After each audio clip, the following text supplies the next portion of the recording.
Okay. అంటే ఇప్పుడు ఆత్మ ఉంది అక్కడ అంటే ఇప్పుడు ఇందులో తెలుస్తుందా? దీంతో తెలుసు ఎవరనేది కూడా చెప్తా. ఆహా! మీ తాతనా, ముత్తాతనా, లేకపోతే మీ బాయ్ ఫ్రెండా, లవరా, లేకపోతే మీ పక్కింటోళ్ళ, చనిపోయినోళ్ళు మాత్రమే. హ్మ్. బతికినోళ్ళు కాదు. నేను చూపిస్తా. ఓకే. నేనిక్కడ కూర్చొని పిలిస్తే ఆ ఎనర్జీ వస్తది. ఓహో! అమ్మో!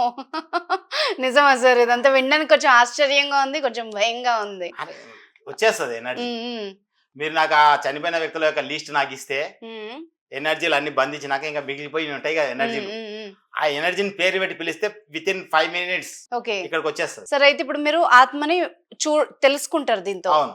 అయితే మరి మీకే కనిపిస్తదా? వాళ్ళకి గూడా కనిపిస్తదా? మీకు అందరికి తెలుస్తది. కనిపిస్తదంటే ఆకారం కనపడదు. ఆ! ఎట్లా తెలుస్తది? దీనితోటి తెలుస్తది. అంటే స్కానర్ తోటి. ఎట్లా ఫీల్ అవుతాం అది అది? తెలిసిపోతది వాళ్ళ ఆలే అని.